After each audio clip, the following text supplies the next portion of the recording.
কংগ্ৰেছৰ আশাত চেঁচাপানী ঢালিবলৈ সাজু ছিদ্দিক আহমেদ অগপৰ হৈ কাম কৰি বিজেপিক সহায়ৰ ৰণনীতি ছিদ্দিক আহমেদৰ কৰিমগঞ্জত বিজেপি প্ৰাৰ্থীক সহায় কৰিব কংগ্ৰেছৰ নেতাকৰ্মী আৰু সংখ্যালঘু ৰাইজে ৰাজহুৱা ঘোষণা কংগ্ৰেছৰ নিলম্বিত বিধায়ক ছিদ্দিক আহমেদৰ আমি সিদ্ধান্ত লৈছো যে আমি অসম চৰকাৰৰ লগত থাকিম আৰু আমি এজিপিৰ হৈ আমি কাম কৰিম আপোনালোকে জানে এজিপি আৰু বিজেপিৰ এলায়েন্স আছে গতিকে আমাৰ এলায়েন্সৰ যিজন প্ৰাৰ্থী হ'ব এই প্ৰাৰ্থীৰ লগত আমি মিলি আমি নিৰ্বাচনত আমি প্ৰতিদ্বন্দ্বিতাত আমি শামিল হ'ম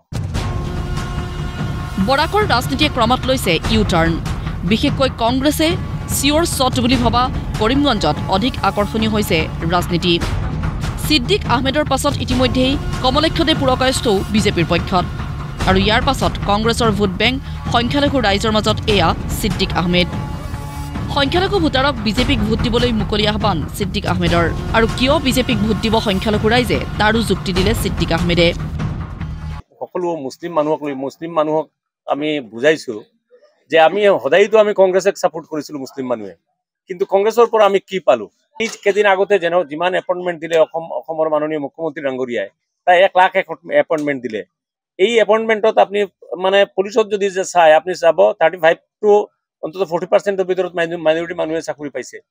ঠিক তেনেকুৱা গ্ৰেড 4 গ্ৰেড 3 আপোনাৰ এপিএসসি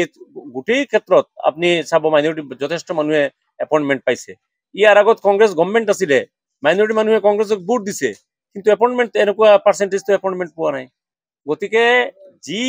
চৰকাৰে মাইনৰিটি মানুহৰ ভোট নাপায়ও এই যে এপইণ্টমেণ্টৰ ক্ষেত্ৰত কোনো বৈষম্য কৰা নাই আজি যদি মাটিৰ পাট্টাৰ ক্ষেত্ৰে কক আৰু এনআৰসিৰ ক্ষেত্ৰত কক যদি এই যে কংগ্ৰেছে যদি এই দুমুকা নীতি যদি নললেহেঁতেন তেতিয়াহ'লে এই মুছলিম মানুহখিনিৰ এই অসুবিধা নহ'লহেঁতেন ইতিমধ্যে গাঁও পঞ্চায়তৰ সভাপতি আঞ্চলিক পঞ্চায়তৰ সদস্য জিলা পৰিষদৰ কংগ্ৰেছৰ সদস্যসকলৰ লগত বৈঠকত বহিল ছিদ্দিক আহমেদ আৰু সকলোৱে বিজেপিক সহায় কৰিব বুলি ঘোষণা কৰিছে কংগ্ৰেছৰ নিলম্বিত বিধায়কগৰাকীয়ে সকলোৱে ডিচিশ্যন লৈছে যে আমি সকলোৱে কংগ্ৰেছৰ লগত নাথাকো আমি মাননীয় মুখ্যমন্ত্ৰীৰ লগত থাকিম